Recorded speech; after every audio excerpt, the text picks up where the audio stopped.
last minute idea to film. So here I am, don't mind the baby, trying to do two things at once. But I was about to start hacking up a plant and I'm like, how are my other propagations doing? So I thought I'd share some propagations with you that you can use as flower arrangements. Who needs flowers when you have plant cuttings?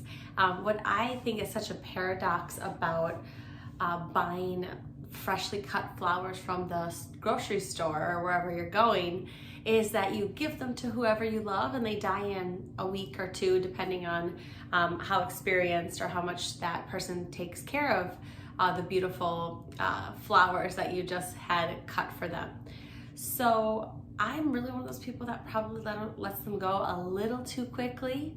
But what I love about plant cuttings on the flip side is, first off, they don't cost you as much. They're a lot more thoughtful because you are giving up a little bit of yourself when you give that to your special someone. And within a few days, a few weeks before you know it, instead of it dying, it's giving new life. So gonna throw out some plant cutting, show you what's rooted, what hasn't, what ones will root, what ones won't, the mother plant, maybe some fresh propagations that I currently have. So yeah, let's do it. So if you're at the store and you're thinking, what plant should I buy? If you really love one, you may want to have more of it. So there are several types of plants that can be propagated, that you can make more of them at home. And I will just throw out some names real quick. We have the Sansevieria right there. Woo-woo. We also have some more Sansevieria, some ficuses right here, Peperomias, and Hoyas. So those are really the most commonly known plants that can be propagated at home, and not to mention how beautiful they are. So I've been hanging out some propagations and thinking, my goodness, these babies have come far. And some plants I'm starting to experiment with, just trying to hack them up a little bit, give them a haircut, have them a little bit bushier, or sometimes they get a little overgrown, that I'm like, maybe I'll just throw that in a vase and see if that roots. So this is the Peperomia watermelon. This was an original for me. It is so dry, it needs to be watered. This actually I bought from a local nursery, and the pot, this is the pot it came with. Nothing wrong with keeping it in the pot it came with, okay, y'all? That's it, done deal. You don't have to think about it. So like the pot that it comes in, or hopefully you do like the pot that it comes in, or if you hate it, change it if you love the plant enough to buy it with the pot. So what's really cool about the Peperomias is that a lot of times they actually will take root. You can propagate this. I have not propagated this properly yet, but I have taken some cuttings from it to get started on a flower arrangement. So what's fun too here, if you look, these leaves get so big and just start kind of coming out like little lily pads. And look, this is one of the flowers, quote unquote. And look at all these little babies coming through, how tiny they begin. And they just grow so quickly and look like watermelon.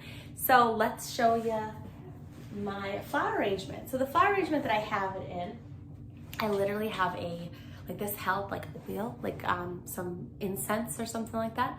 And instead of taking these cuttings that were really getting way too big for the pot, that made it look a little bit more lopsided than it needed to, I'm like, let's just throw them in a little vase, and I put them in the center of my table, and I see them all the time. It's been several weeks, I want to say like 2 weeks at least, and not a sign of death anywhere. I mean, they're not the cutest, right? I cut them from here because I didn't want them on the plant anymore. They weren't looking so good, but together in a little group, they look great. So if you have friends or family coming over, you have a little extra cutting or a little extra in your plant that you want to take cuttings from that maybe won't even root in water, like this one, you could just have a cute little vase ready to go, hack it up a little bit, and like put it in your bathroom. Right? It's always pleasant to have some life in the bathroom, I guess. So this I can actually propagate it by putting it into soil, the leaf itself, and hacking that up a little bit. That's next with this one. So once I'm done looking at it, and I want to see how long this lasts in water without getting like moldy or start getting, I guess, starts dying on me for real. But anyway, so I think this Peperomia is awesome. The Sansevieria whale fin. Hard to find, super beautiful, just one blade, one shark fin, one whale fin, surrounded by beautiful oceans of soil. And the one that I got was from my local greenhouse, so definitely shop local.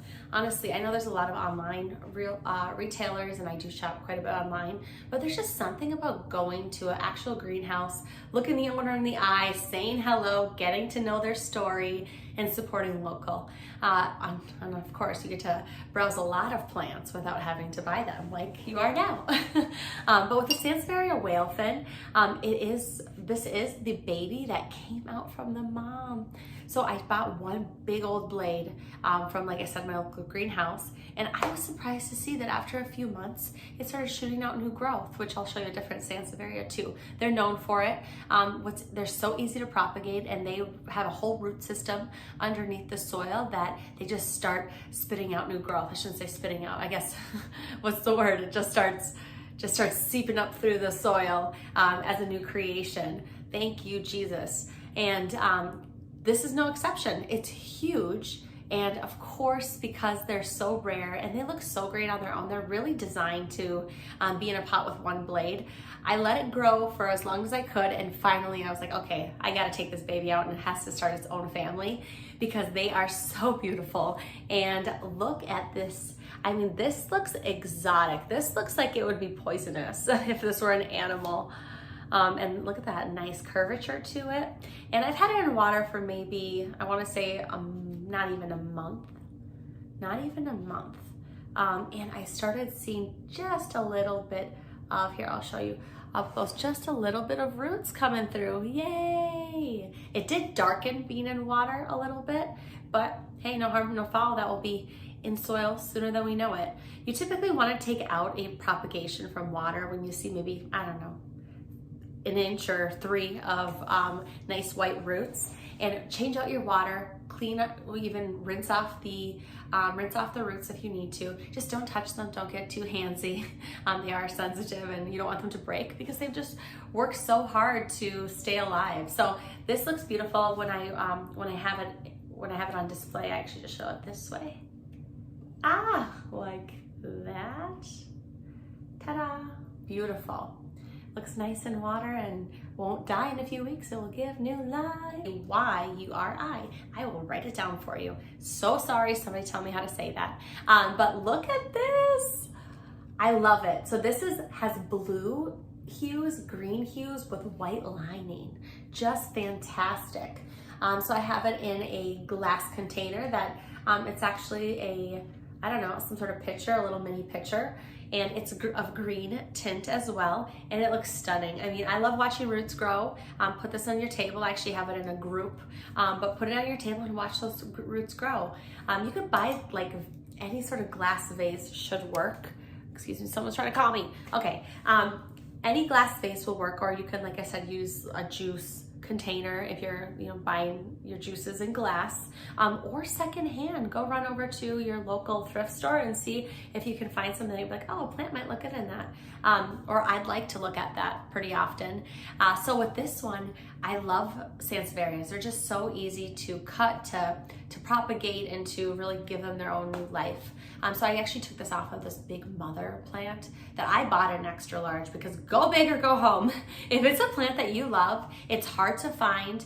If you see it and you get your hands on it, just do it. Just do it, because the larger you go, the more plants you can make. So I knew I loved this one. First new plant we had in this home. So this is now going to be like the third generation of it, and I'll show you the other one that I have already ready to rumble in a basket.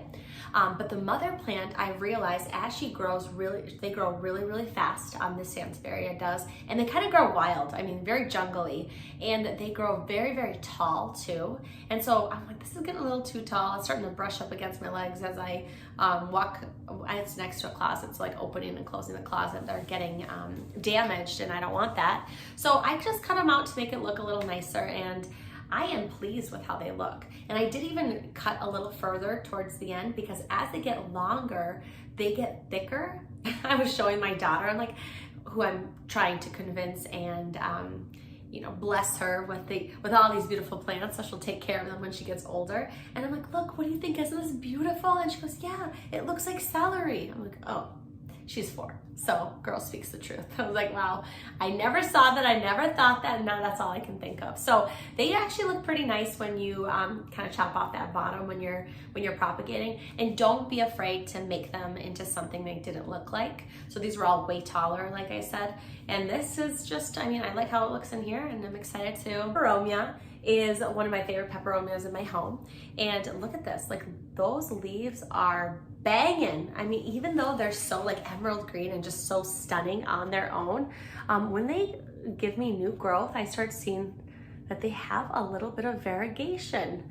So that's beautiful. So as they mature, it looks like they become less and less variegated, but they grow up, and I want them to all grow upright and become like a really big plant for me. However, here's the issue with this, oh, I should say issue. It doesn't grow from its root system. It grows from the, yep, you got it, from the top. So it's not gonna give me more branches. So I originally had this in a 4-inch pot, and honestly, this is a very, very common plant. You can find it anywhere. I'm telling you, I think I bought this from IKEA. Honestly, IKEA in like 2018 or so, in a 4-inch pot. Look, this is where I'll talk because there's a perfect spot for me to talk here. But it's starting to slouch a little bit. But anyways, back to the 4-inch pot story. So I got in a 4-inch pot. I trimmed the top, cut them down because that's exactly what I'm gonna do now. And I put those cuttings in water. They rooted, and I upgraded to a 6-inch pot. And even with a 6-inch pot, it's not going to, like I said, it still feels a little empty in there. I actually think I had another one in there that didn't make it. However, that being said, I want this to be bigger. So for it to be bigger, I need to cut more of it. It's been really hard to make this decision. Oh, but now that I'm here with you, I feel like I have to make it. And I will. We're gonna do this because I want this to grow bigger for me. And I want them to all be upright. So I wanna cut at the bottom. Maybe one, let's see, how can I maybe scoot back and do it for you? There you go. There I go. I'm gonna just chop it, maybe, let's see, I'm gonna chop right here. Yeah, enough. You want enough to give yourself new life, because the bottom leaves you're most likely gonna pull off. Like this one for sure I have to pull off, because when I put it in water, it's not gonna make it in water if there's a leaf so close to it. But also the remaining plant still needs to look good. So this is going to be one cutting. So if I want an 8-inch pot, right now I have four different stems in here, branches. This will be the 4th that I add in. I probably could, let's see, I don't know, you see it too. I mean, obviously it looks a little bald. That's where I'm gonna have another one growing from. I think I could, let me see what you see. Oh, I don't think that needs any more cutting. Oh, this is too hard of it. But look at this, it's awesome. So I will put it into a nice glass container that I bought specifically for propagating plants. It's from IKEA, just to let you know now. I bought 3 of them, so I have different propagations going. And when you're cutting them and you're putting them in water, the water you're going to use, you could just use tap water, that's what I do. But you want to keep it clean and you want to keep it fresh, so you want to change it often. And put it close to a window. Don't let it cook in the sun if you're in a hot area. I totally have been doing that with that Sansevieria. I saw it like bubbling a little. I was like, oh boy, it is like 100 degrees outside. I should probably move it back from the window just a little. But you want it to be propagating in something you like to look at. So that's why I specifically bought these. Do you put fertilizer in the water? You don't have to. Just good old plain water. You don't need any rooting hormones, nothing like that.